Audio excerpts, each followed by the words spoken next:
And I know I could tell you anything. You won't judge, you'll just listen in. 'Cause you're the best thing that's ever happened to me.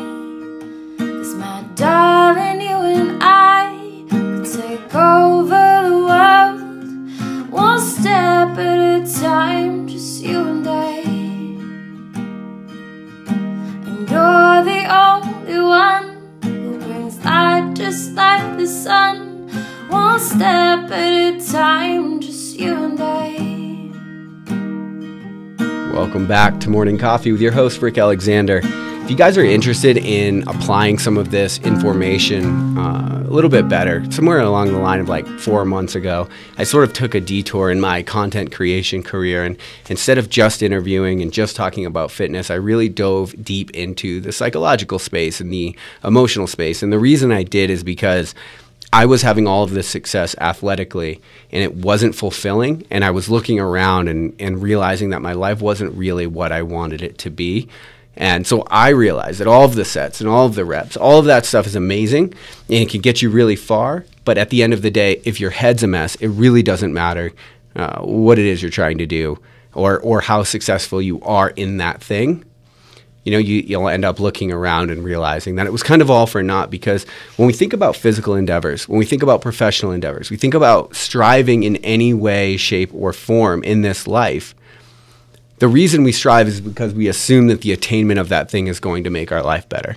But the reality is that the thing that actually makes our life better is in the striving. It's not in the attainment. The attainment means very little. And if you place all of your emphasis on the attainment, well, then you end up on that hedonic treadmill that I talk about quite often. And so today what I wanted to do is I wanted to introduce something to you, an idea that is, well, for me, it was a little bit life-changing, and I can really go deep thinking about all of the ways that I've screwed this up in my life. And so perhaps if you're a go-getter, if you're anything like me, you might relate to this message a little bit. And the message is that as soon as you realize that there's actually nowhere to get in life, things get better. And sometimes we just have to stop and say that to ourselves. Like, there is nowhere to get, you know? It's like if you were to lay out the timeline of your life, you have a beginning and an end. At the end, you die. At the beginning, you're born. And what you do in the middle, there's no, like, right or wrong. Or, I mean, if you're not hurting other people, obviously this is within reason. But a lot of people think that their timeline looks like a mountain, and somewhere in the middle is a peak.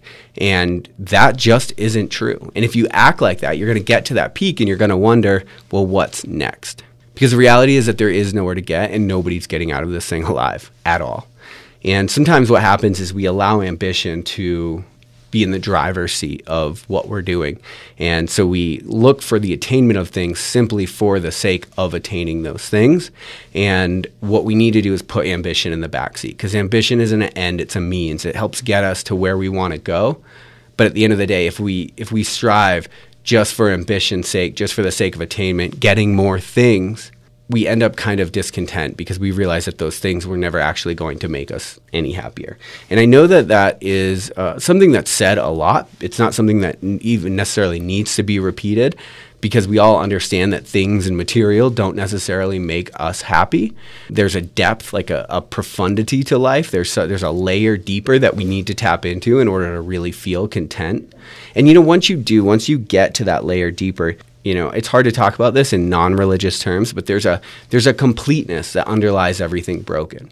There's a layer deeper to life that you have the ability to get into. And that happens when you stop focusing on material and you stop focusing on the things that you get, and you start focusing on the way that you make people feel, and you start focusing on the craft of the thing that you are doing. You know, a lot of times we just want to get to the end. We're like, what do I got to do to get to the promotion? So we just go check the boxes. But there's so much more enjoyment when you focus on something for the craft of that thing, and you really you allow yourself to get lost in the details. You allow yourself to get lost in the wonder of the thing that you're doing, and you allow yourself to be curious. You know, it's like all through school we're kind of taught not to be curious, and that's sort of the system, because the system needs cogs in the machine.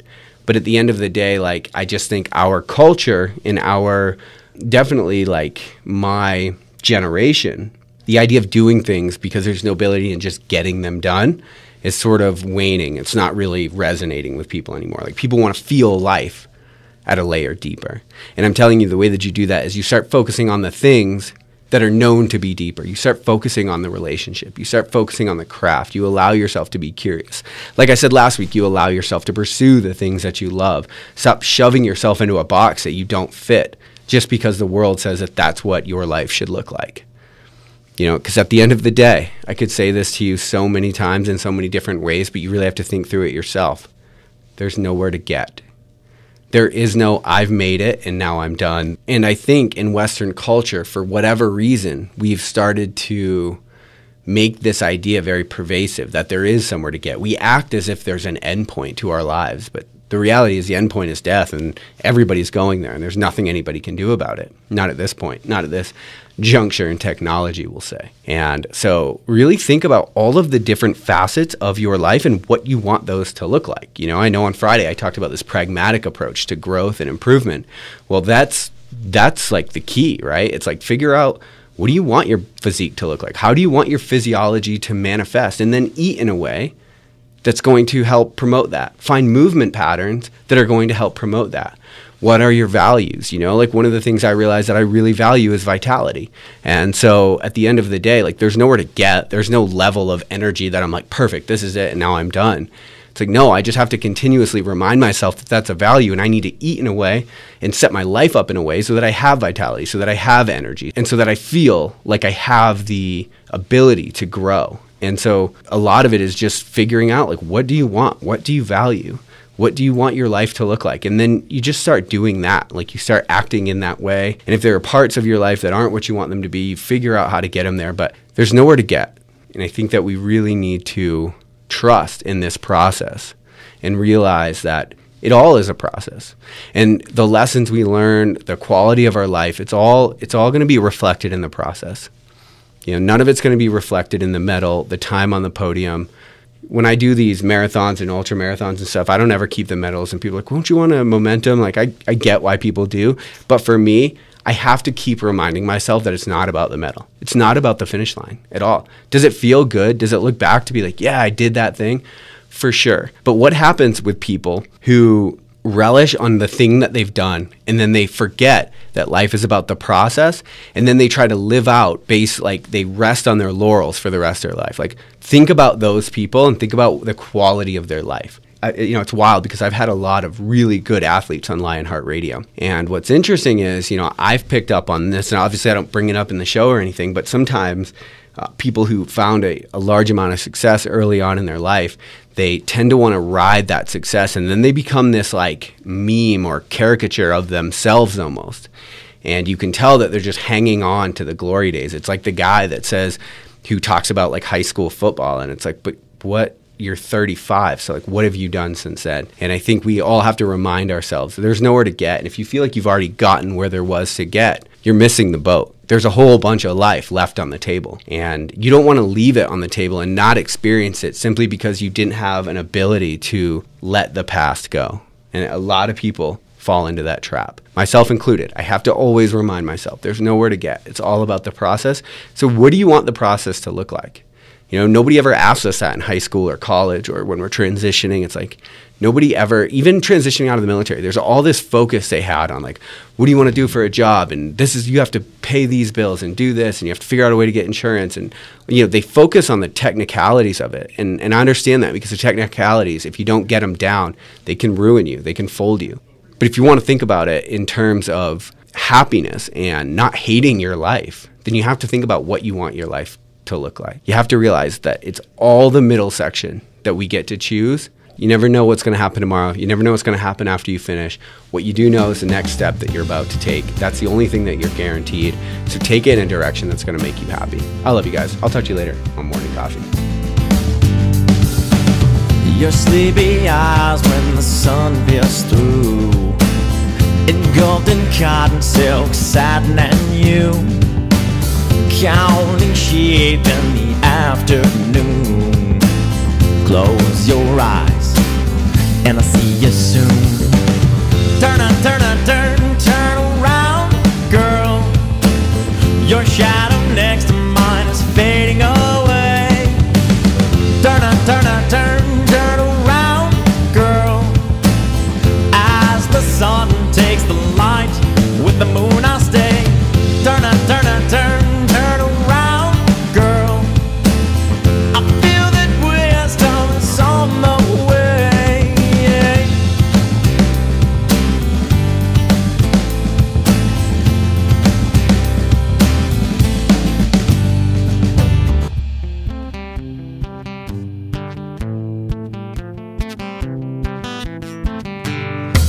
Your Kool-Aid smile, I like your style. Kicking it by the beach, and I love for miles. In words we spoke, went up in smoke. Dreams of ever after, and things we said, in love we fled. Now bring such laughter. Turn around, girl. Your shadow next to mine is fading away. Turn around, girl. As the sun takes the light, with the moon I'll stay. Turn around, girl. I feel that wisdom is on the way.